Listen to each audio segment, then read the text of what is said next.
Hi, this video is, or has been, put together to show you some drills that are going to be useful for you to develop your technique in shot put. So let's have a look at the first one. Drill 1 and 2 are closely linked. The first one is looking at the wrist flick, the final release point of the shot put, and the second one is looking at the block, which is the movement of the left arm.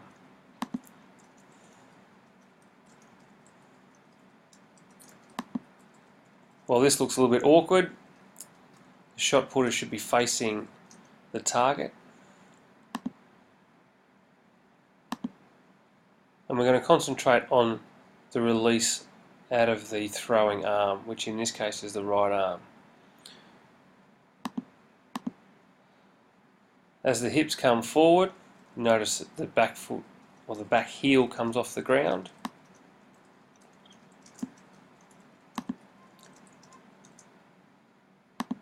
But we really want to concentrate on this final section here, which is the wrist flick. The wrist should be really extending and pushing the shot through to the target area.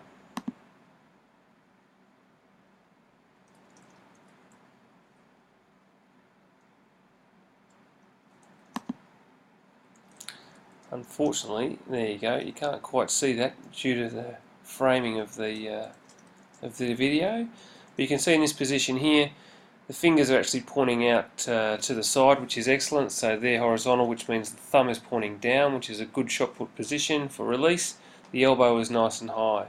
You can see how the wrist is fully bent. What we're looking to do in this drill is fully extend that wrist towards the target to make sure that we get the most out of our release.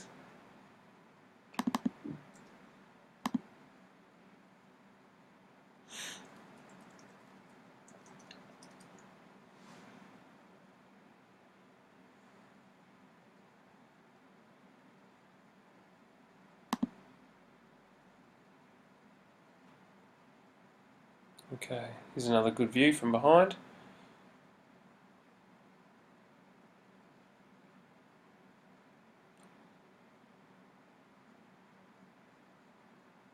Really, shot there is in the ends of the fingers, and that's why we're looking to snap that wrist to try and get the most out of it.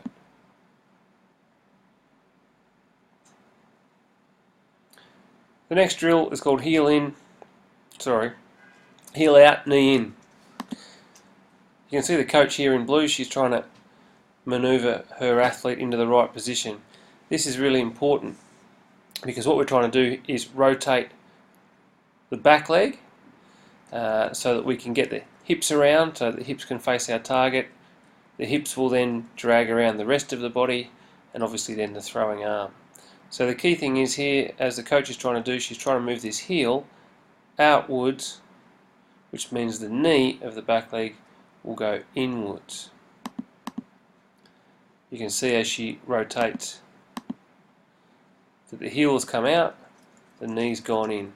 And we need to practice this probably at least 10 times without throwing the shot at all. Just working on that back foot pivot, heel out, knee in.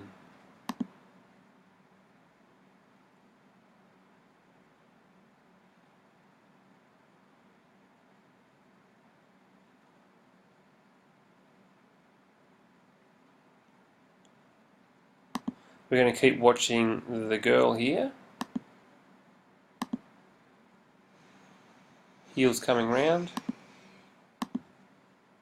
Heels out, knees in. The other thing we're looking for is that the hips go forward. And you can see her hips there well over her front foot. Shows the weight transference.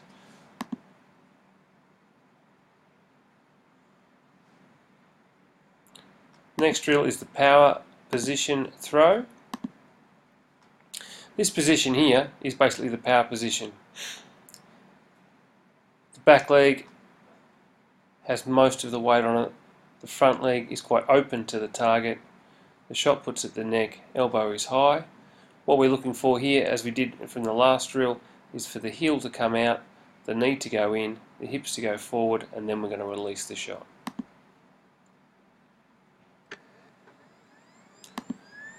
as the athlete's showing, the hips come right round and face the target.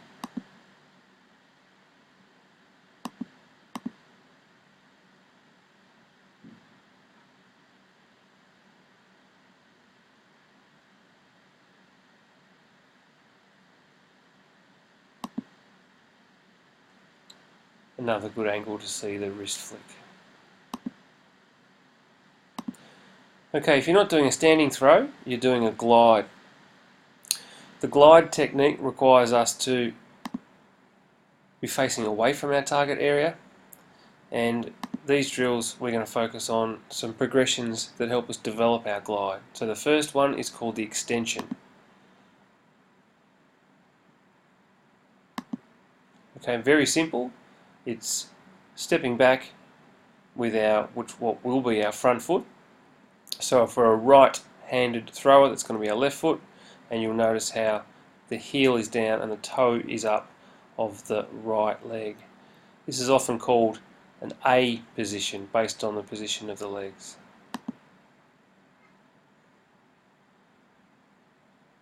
This is a position that we want to get comfortable in with the glide. The next part to the glide, drill number 6, is the extension with a step. A little bit tricky. That's just a standard extension, but we want to be able to get the foot underneath the knee. It's a quick movement.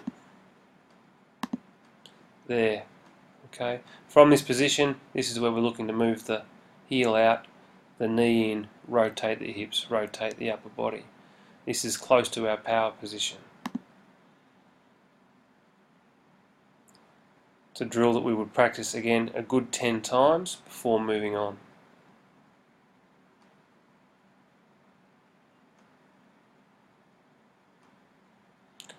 The next one is our glide, pause and pop.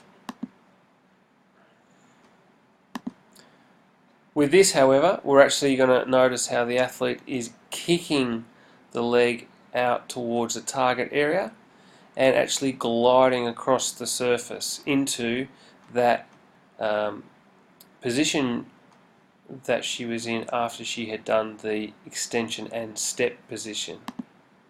So there.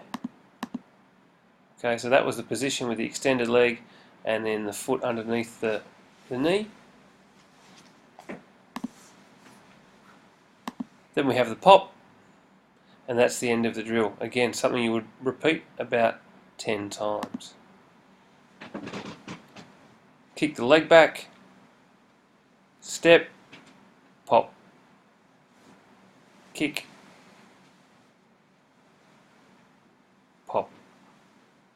The idea of the pop is to try and encourage you to fully extend the legs prior to a throw. The final drill includes the throw. So there's the glide.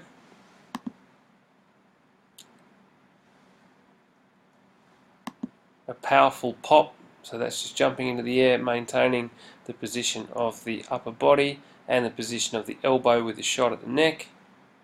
And then we're in this power position here. So again, we want the knee coming in, heel coming out, and we want the hips going forward prior to releasing the shot. Okay, so the hips are coming forward, the shot's released, the wrists are flicked, and you can see that she's really jumping and extending her legs at the point of release. That's pushing lots of momentum through the shot and into the throw. Now the 8 drills for shot put. If you're not confident in doing the glide technique, you concentrate on the first 4 drills. If you're looking to extend yourself and include the glide technique into your shot put, then be sure to be using not only the first 4 drills, but 2 or 3 of the last 4 drills as well. Happy training!